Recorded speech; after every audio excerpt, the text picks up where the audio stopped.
Iran বুঝে ফেলতেছে যে রাশিয়ার সহযোগিতার দরকার আছে, কারণ রাশিয়া হচ্ছে এখনকার আমেরিকাদের বিরুদ্ধে একটা সুপার পাওয়ার। এখন আমাদের 50টা পারমাণবিক অস্ত্র থাকার কথা ছিল, অ্যাটলিস্ট না থাকুক 5টা তো থাকার কথা ছিল। ওরা যদি আমাকে তাক করে রাখে আমিও তাক করে রাখতাম, বেটা তুই মারলে আমি মেরে দেবো যা। নবী সাল্লাল্লাহু আলাইহি ওয়াসাল্লাম বলেই গিয়েছিলেন শেষ জামানায় কাফের মুশরিকরা তোমাদেরকে এমন ভাবে আঁকড়ে ধরবে, ঘিরে ধরবে যেন দস্তরখানায় সবাই খাবার খেতে বসেছে। সাহাবীরা ওই যুগে বলছিলেন, ইয়া রাসূলুল্লাহ সাল্লাল্লাহু আলাইহি ওয়াসাল্লাম, আমরা কি ওই সময় সংখ্যায় কম হব? অবাক হয়েছিলেন তারা, কারণ ওই সময় তো ইসলামের বিজয়ের যুগ। আমাদের এইরকম অবস্থা হবে যেখানে আমরা 313 মিলে 1000 বদরে ঠেকাই দেই, 700 মিলে উহুদের 3000 ঠেকাই দেই, মোতার যুদ্ধে আমরা কত 3000 নিয়ে 2 লাখকে ঠেকাই দেই। ওই মুসলমানদের এই অবস্থা হবে? সাহাবীরা বলছিলেন অবাক হয়ে। তখন নবীজি বলছেন, হ্যাঁ তোমাদের অবস্থা এরকম হবে, তোমরা সংখ্যায় হবা সমুদ্রের ফেনার মতো, কিন্তু 2টা জিনিস তোমাদেরকে পেয়ে বসবে, এই 2টার কারণে এই পরিণতি তোমাদের হবে। এটা আবরাহার যুগ না যে হস্তি বাহিনীকে ধ্বংস করার জন্য তৈরন আবাবিল আসবে, এটা সেই যুগ নয়। এখন আবাবিল আপনাকেই হতে হবে, আমাকেই হতে হবে। কথা কি বুঝতে পারছেন? এটা নিজেদের তাকদীর, নিজেদের ভাগ্য, নিজেদের মানে ভবিষ্যৎ আল্লাহর উপর তাওয়াক্কুল করে তার হুকুম মেনে আমাদেরকে করতে হবে ইনশাআল্লাহ। পৃথিবীর সমস্ত জুলুম উঠে যাবে ইনশাআল্লাহ। কোনো মাজলুমের অধিকার আর খর্বিত হবে না, প্রত্যেক মাজলুম তার অধিকার ফিরে পাবে ইনশাআল্লাহ। একটা বাচ্চার রক্তের প্রতিশোধ আমরা নিব ইনশাআল্লাহ। একটা বোনের ইজ্জতের বদলা আমরা নিব ইনশাআল্লাহ। একটা ভাই যাদেরকে অন্যায়ভাবে হত্যা করা হয়েছে এদের রক্তের বদলা আমরা নিব ইনশাআল্লাহ। আমরা বেঁচে না থাকলে আমার সন্তান নিবে ইনশাআল্লাহ, ও বেঁচে না থাকলে তার সন্তান নিবে ইনশাআল্লাহ। আমরা কিছু ভুলি নাই, ভুলে যাবও না ইনশাআল্লাহ। এই দুনিয়া ততদিন পর্যন্ত ফানা হবে না যতদিন এই দৃশ্য বিশ্ববাসী না দেখছে ইনশাআল্লাহ। তোমাদের যা করার আছে করো, যা ইচ্ছা করতে থাকো। এখন বিশ্বের মুসলমানদের রক্তের হোলি খেলায় মেতেছে, যেখানে মুসলমান সেখানেই নির্যাতন, চায়নায় নির্যাতন, ওইখানে ইয়াতে কি বলবো ওটা কি সিরিয়াতে নির্যাতন, তারপর ইয়েমেনে নির্যাতন, ফিলিস্তিনে নির্যাতন, ইরাকে করে গেল, তারপরে ওই যে লেবাননে করে, জর্ডানে করতেছে, আরব কান্ট্রিগুলোর মধ্যে, আফ্রিকার কান্ট্রিগুলো, যে কোনো জায়গাতে তাকান দেখবেন খালি মুসলমানদের উপর নির্যাতন আর নির্যাতন। এর জন্য শুধু ওরা দায়ী নয়, এর জন্য আমরাও দায়ী। কেন নির্যাতন আসবে না, কেন আল্লাহর গজব আসবে না? কারণ নবী সাল্লাল্লাহু আলাইহি ওয়াসাল্লাম বলেই গিয়েছিলেন শেষ জামানায় কাফের মুশরিকরা তোমাদেরকে এমন ভাবে আঁকড়ে ধরবে, ঘিরে ধরবে যেন দস্তরখানায় সবাই খাবার খেতে বসেছে। মানে আমরা সবাই দস্তরখানায় খাবার খেতে বসলে যেমন করে বসি একসাথে, ওইভাবে তোমাদের উপর আগ্রাসী হবে এরা। সাহাবীরা ওই যুগে বলছিলেন, ইয়া রাসূলুল্লাহ সাল্লাল্লাহু আলাইহি ওয়াসাল্লাম, আমরা কি ওই সময় সংখ্যায় কম হব? অবাক হয়েছিলেন তারা, কারণ ওই সময় তো ইসলামের বিজয়ের যুগ। আমাদের এইরকম অবস্থা হবে যেখানে আমরা 313 মিলে 1000 বদরে ঠেকাই দেই, 700 মিলে উহুদের 3000 ঠেকাই দেই, মোতার যুদ্ধে আমরা কত 3000 নিয়ে 2 লাখকে ঠেকাই দেই। ওই মুসলমানদের এই অবস্থা হবে? সাহাবীরা বলছিলেন অবাক হয়ে। তখন নবীজি বলছেন, হ্যাঁ তোমাদের অবস্থা এরকম হবে, তোমরা সংখ্যায় হবা সমুদ্রের ফেনার মতো।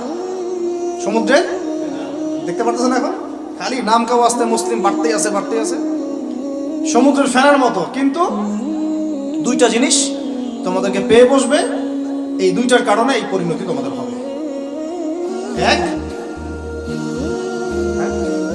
এক নম্বর হচ্ছে তোমাদের মধ্যে দুনিয়ার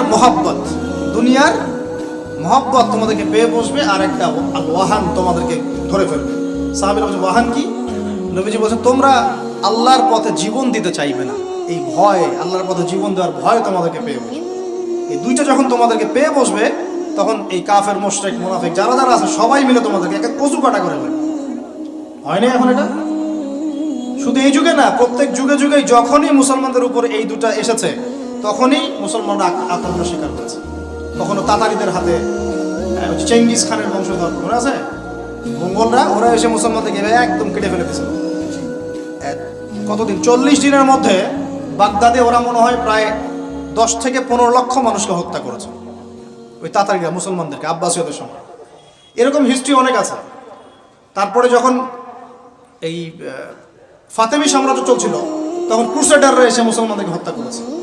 তারপরে আবার করেছে জেঙ্গিদের সময়, আইয়ুবীদের সময়, এমনকি মোগল সাম্রাজ্য।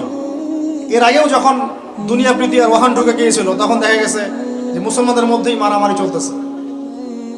ওখান থেকে গিয়ে কর্ডোবা ইসলামী খেলাফত হয়েছে। এগুলি হিস্ট্রি পড়বেন, ইতিহাস নিয়ে ইনশাল্লাহ একদিন কথা হবে।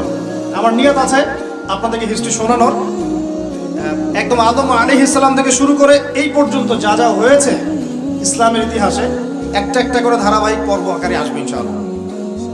এতে করে খুব অল্প সময়, হয়তো 10 মিনিটের মাদ্রাসা এমন হতে পারে, 10 থেকে 15 মিনিটের মাদ্রাসা, এর মধ্যেই একটা একটা করে পর্বে একটা একটা করে হিস্ট্রি আসবে ইনশাআল্লাহ। যদিও খুব টাফ এই কাজটা করা, এবং এটার জন্য অনেক ইনভেস্টমেন্টের দরকার, আল্লাহ পাক যেন সহজ করে দেন। তো মূল কথাটা ভাই বলছি যে যখন আমরা এভাবে দুনিয়া প্রেমে ঢুকে গিয়েছি এবং আল্লাহর পথ থেকে সরে আসছি, মার খেতে হয়েছে। এখন আমাকে বলেন তো দেখি, আমরা কি আমাদের অবস্থার উন্নতি চাই না? এতক্ষণ যা বুঝালাম, এতে কি বুঝতে পারলেন যে দিন এখন শুধু একটা নিভু নিভু বাতির মতো জ্বলছে? গুটি কয়েক মানুষের মধ্যে হক সীমাবদ্ধ হয়ে যাচ্ছে। প্রবলেমগুলো কি আপনারা ফাইন্ড আউট করতে পারেন? প্রবলেমগুলো দেখেন। সারা বিশ্বে ইসলামিক কোনো খেলাফত আছে? ইসলামের কোনো ঐক্য আছে? একজন আমিরুল মুমিনিন আছে? একটা জামাআ আছে? একটা ইমারা আছে? আমাদের কি অর্থনৈতিক শক্তি আছে? ভিত্তিটা নাই। পুরো বিশ্বের রাজনৈতিক ক্ষমতাকে আমরা নিয়ন্ত্রণ করি না। পুরো বিশ্বের মিডিয়াগুলো কি আমাদের? এমনকি যেগুলোতে রেকর্ড করছেন, যে ফোন আপনার হাতে, সেটাও তাদের। এটাও কাদের? তাদের। পুরো বিশ্বের যে ফিলোসফিক্যাল থটসগুলো আছে, দর্শন, এই দর্শনগুলো আমাদের চলছে না ওদের চলছে? সব পশ্চিমা দর্শন চলছে না? এই যে নাস্তিকতা, কাদের দর্শন? আমাদের। এই যে সেকুলার কনসেপ্ট, কাদের দর্শন? আমাদের দর্শন। এই যে সো কল্ড ডেমোক্রেসি, কাদের দর্শন? আমাদের। এই যে ন্যাশনালিজমে আমরা ভুগছি, সবাই জাতি চিন্তা করি। মানে ওই ইয়েমেনে একটা মুসলমান মরলে আমার লাগে না, কেন লাগে না? ও তো ইয়েমেনি, আমি তো বাংলাদেশি। এই যে গোত্রীয় বিভাজনটা আমরা করেছি ন্যাশনালিজমের মাধ্যমে, এতে করে ইউনিটিটা নষ্ট হয়ে গেছে। গোত্রে গোত্রে মানুষ থাকতে পারে, কিন্তু সবার মধ্যে একটা হৃদ্যতার বন্ড থাকতে হবে। এইটা ইসলাম দিয়েছিল। আনসার, মুহাজির, দুইটা আলাদা শব্দ না, দুইটা আলাদা বৈশিষ্ট্য, কিন্তু তারা কি আলাদা ছিলেন? একদম নিজের মায়ের পেটের ভাইয়ের চেয়ে বেশি, তাই না? এটা ইসলাম। আর আমরা যদি বলি আনসার এক গ্রুপ, মুহাজির আরেক গ্রুপ, আনসারকে মারলে আমার কি, আমি তো মুহাজির, মুহাজিরকে মারলে আমার কি, আমি তো আনসার, এই কনসেপ্টটা হচ্ছে একটা ন্যাশনালিজম কনসেপ্ট চলছে। দিয়ে দিল ফরাসি বিপ্লবের পর থেকে, 1789 সালের পর থেকে এগুলো আসছে ওয়ার্ল্ডে। 1789 থেকে শুরু করে 1914 পর্যন্ত, এই সময়টাতে তারা বিশ্বটা দখল করেছে। কত সময়? 1789 থেকে 1914, এই যে সময়টুকু, এর মধ্যেই পশ্চিমারা বিশ্বটাকে দখল করেছে। আবার নতুন করে কোন কোন জায়গা দখল করেছে? প্রথমে পলিটিক্স, প্রথম জায়গাটা কি? পলিটিক্স। তারপরে সামরিক শক্তি, ওদের মানে এক্সট্রাঅর্ডিনারি সামরিক শক্তি তারা বিশ্বকে দেখিয়েছে। আপনি যত কথা বলেন, একদম পারমাণবিক বোম রেখে দিব তাক করে, আর বেটা তুই কথা বলতে পারবি না, এরকম একটা অবস্থা। বিশ্বাস করেন ব্যাপারটা এরকম।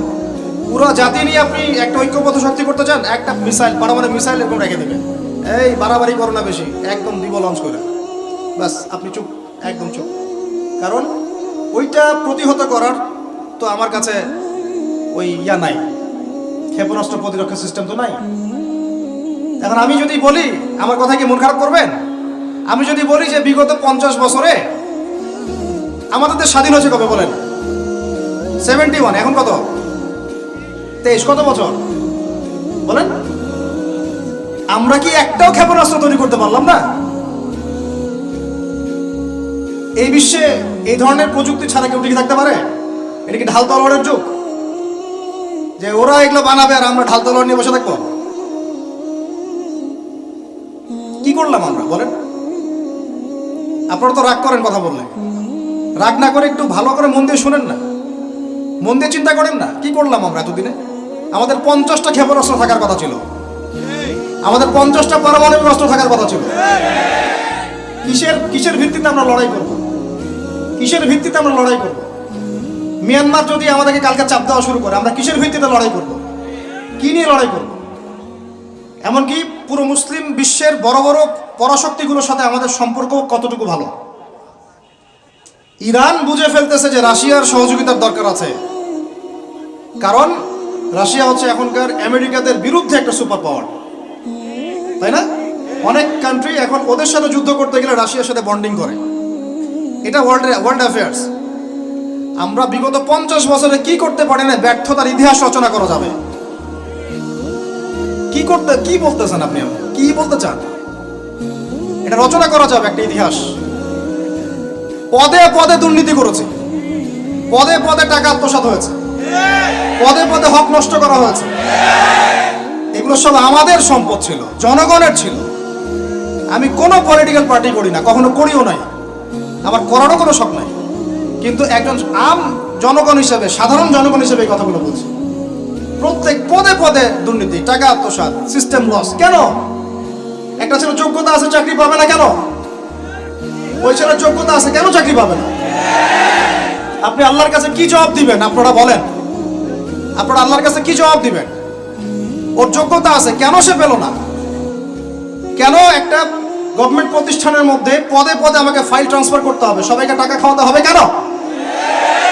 আমার তো যোগ্যতা আছে, আমি তো হকের উপর আছি।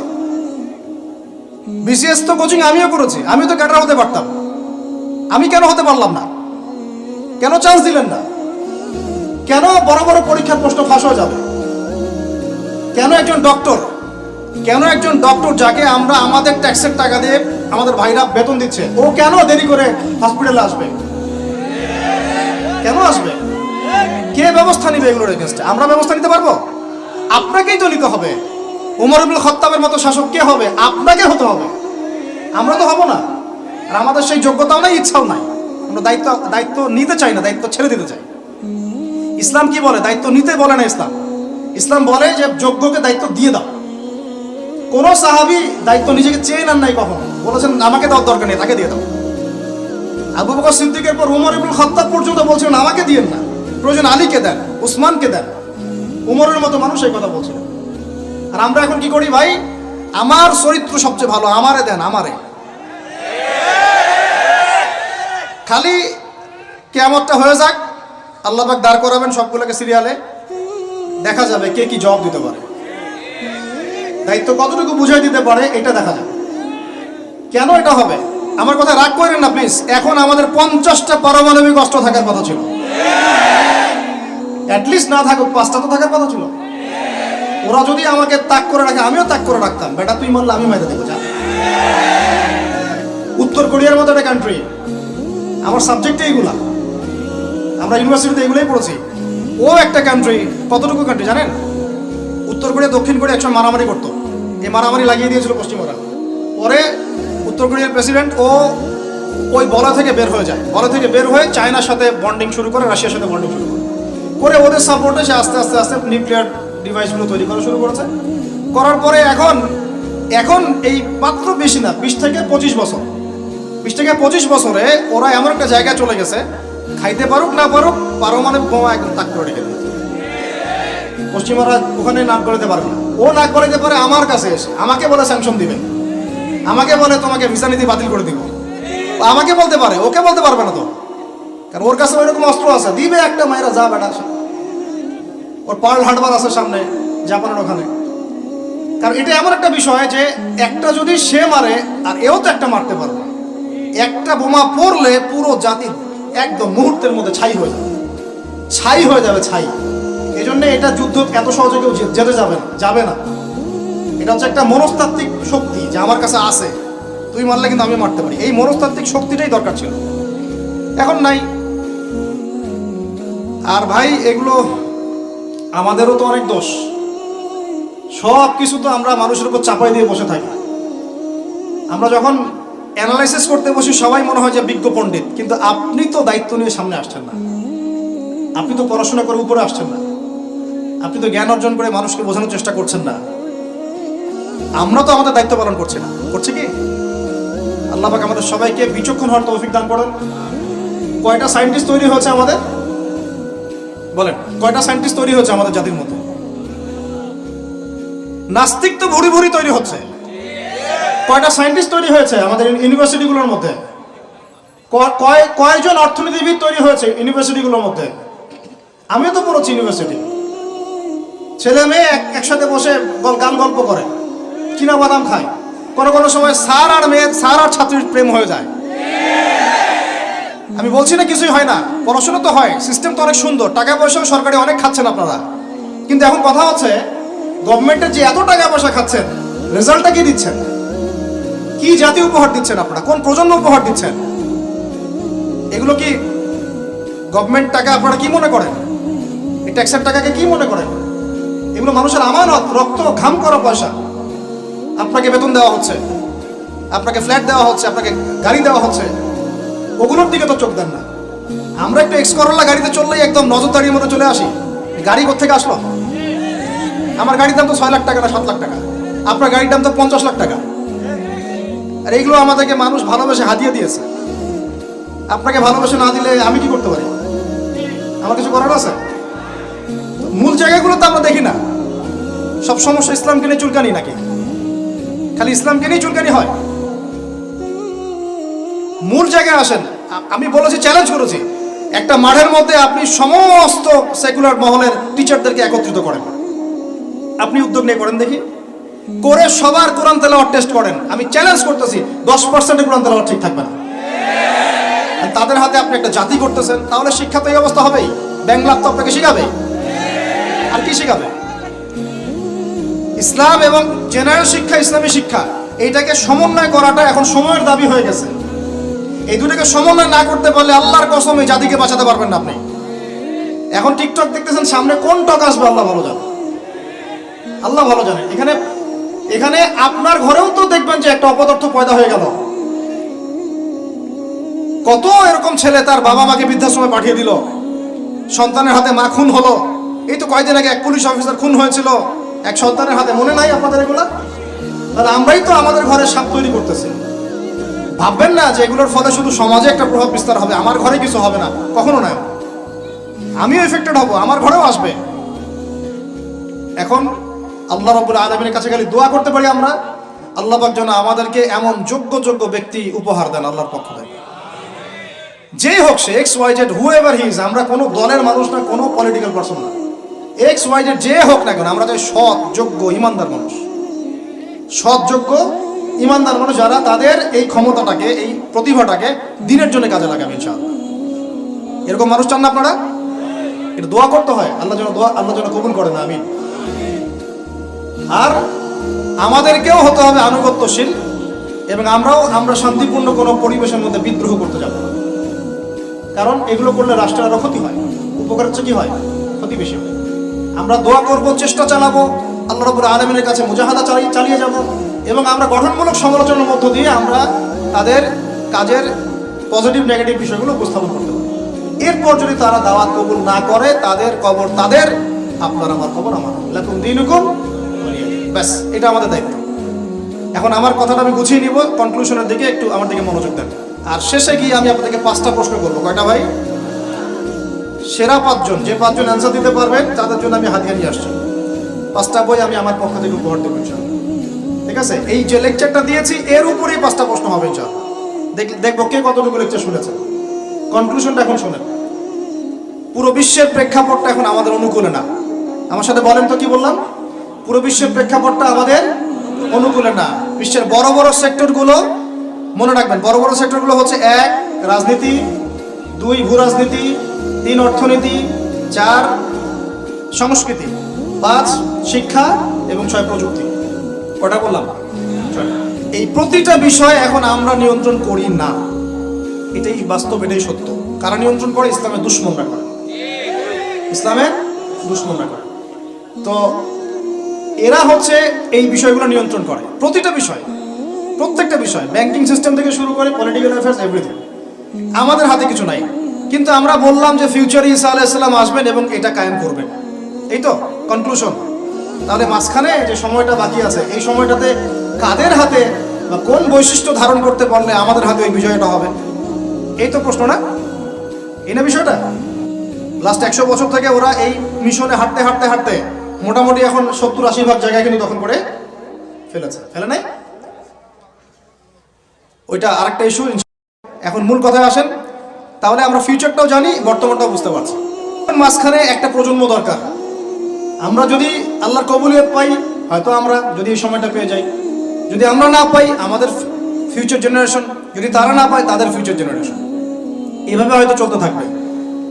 কখন সেই প্রজন্ম আসবে আর কোন বৈশিষ্ট্য তাদের থাকবে, এর আগে আমি জাস্ট আপনাদেরকে দুইটা আয়াত শোনাচ্ছি। এক, আল্লাহ পাক বলছেন ইন তানসুরুল্লাহ ইয়ানসুরকুম, সূরা মুহাম্মাদে আছে, তোমরা যদি আল্লাহকে সাহায্য করো আল্লাহ তোমাদেরকে সাহায্য করবে। আমার সাথে বলেন, তোমরা যদি আল্লাহকে সাহায্য করো আল্লাহ তোমাদেরকে সাহায্য করবে। মানে আল্লাহর কি সাহায্যের দরকার আছে? তোমরা আল্লাহকে সাহায্য করো বলতে তোমরা যদি আল্লাহর দ্বীনকে সাহায্য করো, তোমরা যদি আল্লাহর দ্বীনকে সাহায্য করো আল্লাহ তোমাদেরকে সাহায্য করবেন। ওয়া ইউসাব্বিত আকদামাকুম, তোমাদের পা আল্লাহ পাক শক্ত করে দিবেন ইনশাআল্লাহ। একটা। দুই নাম্বার, ইন্নাল্লাহা লা ইউগাইয়িরু মা বিকওমিন হাত্তা ইউগাইয়িরু মা বিআনফুসিহিম, আল্লাহ পাক কোনো কওমের কোনো জাতির অবস্থা ততক্ষণ পর্যন্ত পরিবর্তন করেন না, সংশোধন করেন না, যতক্ষণ তারা নিজেরাই নিজেদের অবস্থা পরিবর্তনের চেষ্টা না করে। আয়াত তো পরিষ্কার। এখন তৈরন আবাবিল আসবে না, এসে ইসরায়েলে হামলা করবে না, পাথর নিক্ষেপ করবে না, এটা সেই যুগ না। এটা আবরাহার যুগ না যে হস্তি বাহিনীকে ধ্বংস করার জন্যে তৈরন আবাবিল আসবে, এটা সেই যুগ নয়। এখন আবাবিল আপনাকেই হতে হবে, আমাকেই হতে হবে। কথা কি বুঝতে পারছেন? এটা নিজেদের তাকদীর, নিজেদের ভাগ্য, নিজেদের মানে ভবিষ্যৎ আল্লাহর উপর তাওয়াক্কুল করে তার হুকুম মেনে আমাদেরকেই করতে হবে। তাহলে কোন কোন বৈশিষ্ট্য লাগবে একটু খালি বলে শেষ করে দিই। এক, এমন প্রজন্ম চাই যেই প্রজন্ম 5 ওয়াক্ত নামাজ পড়ে। রাজি আছে কিনা ইনশাআল্লাহ? জোরে বলেন। আল্লাহ সাক্ষী থাকুন, আমি এমন প্রজন্ম চাই যেই প্রজন্মের প্রত্যেকটা মুসলিম পরিবারের 100% নামাজি মাশা। এটা না হওয়া পর্যন্ত বড় বড় বয়ান করেও কোনো লাভ নেই। এক, ঠিক আছে ভাই? রাজি আছি তো ইনশাআল্লাহ? আজকের পর থেকে নামাজ ছাড়বো? আল্লাহ পাক আমাদেরকে নামাজ শক্ত করে ধরার তৌফিক দান করুন। আর নামাজটা ভালো করে শিখে নেবেন, ধীর স্থিরভাবে পড়বেন, তাড়াহুড়া করবেন না, ঠিক আছে? 3G 4G না, শান্তভাবে পড়বেন। দুই, আমরা এমন প্রজন্ম চাই যেই প্রজন্মের 100% মুসলমান কোরআন তেলাওয়াত করতে পারে। রাজি আছি কিনা ইনশাআল্লাহ? আগামী বছর ওয়াজ করতে আসার আগেই আপনাদের সবার কোরআন তেলাওয়াত সহি চাই ইনশাআল্লাহ। রাজি আছেন ইনশাআল্লাহ? আল্লাহকে কথা দেন, রাজি আছেন? অবশ্যই অবশ্যই কোরআন তেলাওয়াত শিখতেই হবে। যেমনি পারেন, যেভাবে পারেন, যত টাকা লাগুক, যার কাছে যেতে হয় হোক, যত দূরে সফর করতে হয় হোক, আপনার দায়িত্ব এটা, আমার দায়িত্ব না, হুজুরের দায়িত্ব না, এটা আপনার দায়িত্ব। আপনি কিভাবে শিখবেন আপনার ফিকির। 3 নাম্বার, আমরা এমন প্রজন্ম চাই যেই প্রজন্ম ভিতরে বাহিরে সুন্নতের অনুসারী। রাজি আছি ইনশাআল্লাহ? সবার চেহারা দাঁড়িয়ে থাকবে ইনশাআল্লাহ, সবার সুন্নতি লেবাস থাকবে ইনশাআল্লাহ, সুন্নতের আমল থাকবে ইনশাআল্লাহ। সুন্নতের জিন্দেগি বই পাওয়া যায়, কিনবেন, প্রত্যেকটা কাজের সুন্নত দেখে দিবেন, ঠিক আছে ভাই? প্রত্যেকটা কাজের সুন্নত আমল করার চেষ্টা করবো, আল্লাহ পাক তৌফিক দান করুন। আমি শেষ করে দিচ্ছি, মনোযোগ ধরে রাখেন, আর 5 মিনিট। 4 নাম্বার, এমন প্রজন্ম চাই যেই প্রজন্ম কোশ্চিনকালেও হারাম খাবে না। রাজি আছি ইনশাআল্লাহ? হারাম খাবো, সুদ খাবো, ঘুষ খাবো, দুর্নীতি করব, মানুষের সম্পদ আত্মসাৎ করব, অন্যায়ভাবে আমরা মানুষকে ঠকাবো? আল্লাহ পাক আমাদেরকে বোঝার তৌফিক দান করুন। আমিন। 5, এমন পরিবার চাই যেই পরিবার হবে পুরোপুরি ইসলামিক পরিবার। রাজি আছেন ইনশাআল্লাহ? আল্লাহ কবুল করুন, আমিন। এই জায়গাতে গিয়ে আপনাদেরকে একটা নসিহত করি, যুবকদেরকে, বেশিরভাগই তো অবিবাহিত নাকি? কি দুঃখ, কি কষ্ট। একটা কাজ করবেন, আগে একটা ছোটখাটো হালাল রিজিকের ব্যবস্থা করবেন, তারপরে বিয়ে শাদী। হালাল রিজিকের ব্যবস্থা না কইরা বিয়ে শাদী করতে যায় না, নিজের মান সম্মান গায়রত বলে কিছু থাকবে না, ঠিক আছে ভাই?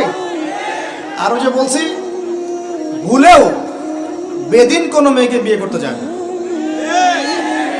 দিনদার মেয়ে খুঁজবেন, আর দিনদার মেয়ে তো বাইরে সার্টিফিকেট লেবাস দেখে বোঝা যাবে না আসলে। এটা আপনাকে খোঁজখবর নিতে হবে, দেখতে হবে তার পরিবার কেমন, ব্যাকগ্রাউন্ড কেমন, মা কেমন, ইত্যাদি ইত্যাদি, তার কোয়ালিফিকেশন কেমন, এবং পাত্রী দেখেও নেবেন। পাশাপাশি আল্লাহর কাছে দোয়া করতে হবে বেশি করে। কি করতে হবে? স্ত্রী খাদিজার মতো হতে পারে, আবার নূহ আলাইহিস সালামের স্ত্রীর মতো হতে পারে। বুঝেন পার্থক্য? বোঝেন? খাদিজা রাদিয়াল্লাহু আনহা মানে কি? এমন একজন মহিয়সী নারী যে একজন মহাপুরুষের পিছনে সাপোর্ট দিচ্ছেন। সুবহানাল্লাহ, কি সাপোর্টটা দিয়েছেন, দেন নাই? নবী সাল্লাল্লাহু আলাইহি ওয়াসাল্লামকে পুরো নবুয়তের জীবনে। এটাও হতে পারে তাকদিরে, আবার নূহ